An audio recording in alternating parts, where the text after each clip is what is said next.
Let's get to Afghanistan. We have our, continuing our Afghan update here, and I want to bring everybody the latest numbers. So here's what we have.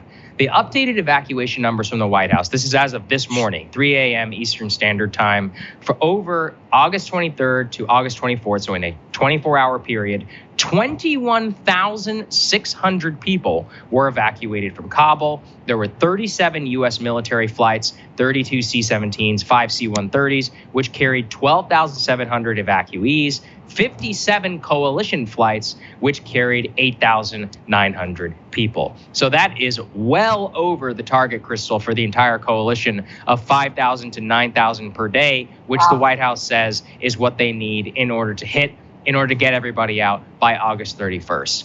And I think that this is, as with all things today, a media story more than anything else. Our friend Richard Hanania, he put it, in Richard's cheeky way. The evacuation is literally the most competent phase of the war and the one that is getting the worst press. And we wonder why there's no accountability. I want to show me the lie. Show me the lie. Exactly. Listen, am I outraged by the scenes at the Kabul airport? Absolutely. Do I think it is disgusting to leave military equipment and all that stuff in the Taliban's hands? Yeah.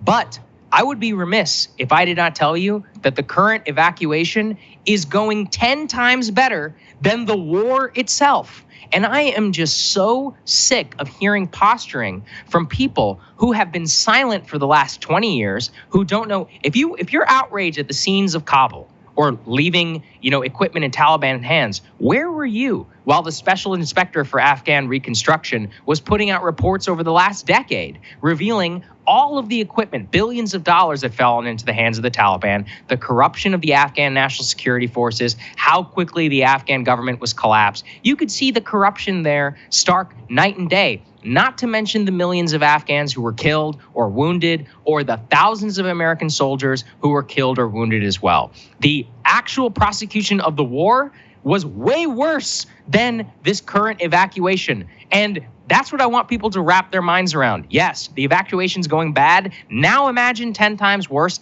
That's what the actual war was like. As Lucas Kuntz, who was the former Marine officer on our show, told us yesterday. I'm so glad, by the way, that so many people watched that interview. I was really heartened because that's an on-the-ground experience of how FUBAR this entire war really was. Yeah, if you guys have a chance and you haven't watched that interview we did with Lucas yesterday, this is a guy who served in Iraq, he served in Afghanistan. He learned the local language, Pashto, so he actually spoke with elites, he spoke with Taliban members, he spoke with regular Afghan civilians and got a real, actual picture on the ground of what things were like, and most importantly, the lies that were being sold to the American people for the entirety of this conflict. The other thing here, Saagar, to your point about how, look, this obviously, it's never going to be pretty when you are ending a 20-year disaster of an imperial project that spent trillions of dollars to only literally make the Taliban stronger than they were when we first arrived. Wrap your head around that. I mean, that's not an that is the literal truth. Yeah. Okay? There were opposition forces in place against the Taliban before we ever showed up, that were stronger than the Afghan army and police force that we spent 20 years trying to train and support and supply, et cetera, et cetera. Okay?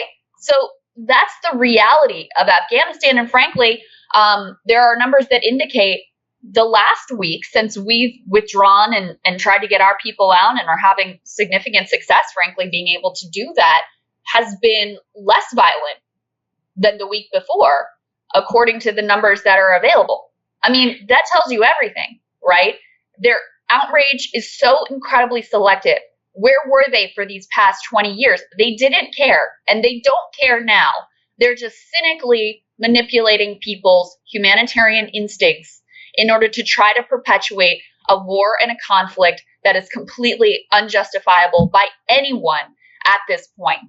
So at this point, because it seems like the media is kind of losing interest in the story already, because frankly, they haven't gotten all of the gore and the bloodshed that they want, right?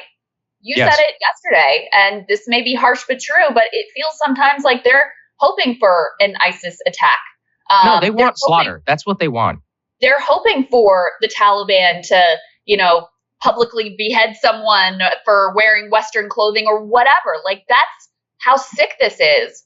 And so since they haven't seen that level of bloodshed, not that we're whitewashing the Taliban and their horrific rule here whatsoever, they're losing interest in it. And I think they're already moving on to the next story, since they didn't get the horror show that they were wanting and hoping for to gin up their own ratings. Yeah, I mean, I think it's absolute sickness. And the part that makes me really sick is where they're currently campaigning. They're pushing all they possibly can to try and get the U.S. to stay past the August 31st deadline set by the president, which, by the way, the Taliban came out yesterday and said is a red line. And don't just listen to us.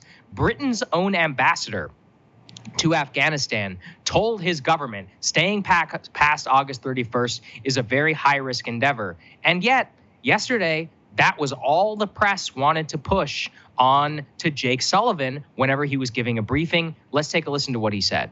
And as I said, he is taking this day by day and will make his determinations as we go. Yes. Just to follow up, does the administration think that they need Taliban agreement to extend beyond August 31st? As I said, we are engaging with the Taliban, consulting with the Taliban on every aspect of what's happening in Kabul right now, on what's happening at the airport, on how we need to ensure that there is facilitated passage to the airport for American citizens, SIVs, third country nationals, and so forth. We'll continue those conversations with them. Ultimately, it will be the president's decision how this proceeds, no one else's. And Krystal, breaking news this morning that the CIA director Bill Burns actually yesterday met with the leader of the Taliban in Kabul, the highest level meeting to date between the Taliban and the Biden administration since they've been in power. Obviously, most likely talking about withdrawal plans, the airport, and more. But if you want to see the deep state already trying to weaponize and to protect themselves, it's happening. Their little errand boy, Adam Schiff, who leaked everything they wanted during the Russia investigation, well, here's the consequence. Now he's doing the exact same thing as head of the Intel Committee. Let's put these tweets up there on the screen. Adam Schiff come out and preempting the administration, saying the intelligence community says that it's unlikely that Americans may be out all the way by August 31st, given the numbers. So he's saying and pushing for the deadline to be evacuated. But the worst part, in my opinion, is he says that the intel community was, quote, very aware the Taliban had the ability to take over the country. And he declares, quote, I do not believe at this point, sitting here today, I have any evidence of an intelligence failure. Now, that was by Jason Crow, who's another Democrat, also a pro-war Democrat, pro-intel committee.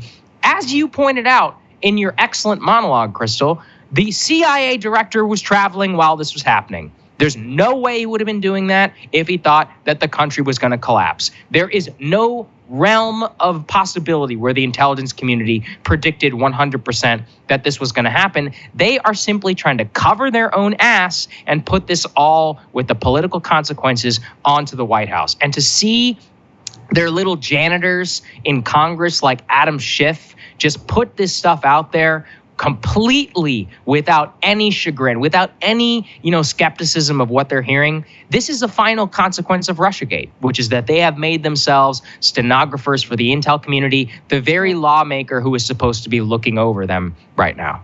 Yeah, Adam Schiff, DCIA is basically, when you hear words come out of his mouth, just know that they come directly from deep state. He's just repeats whatever line they want him to put out into the public. Going so far as to just unequivocally say, oh, there was no intelligence failure here. Of course, they got it perfectly right. Trying to push it all onto Joe Biden that this had to be done in a hurried fashion. So, yeah, there's a lot of cynical actors all around. The media coverage has been horrendous and one-sided.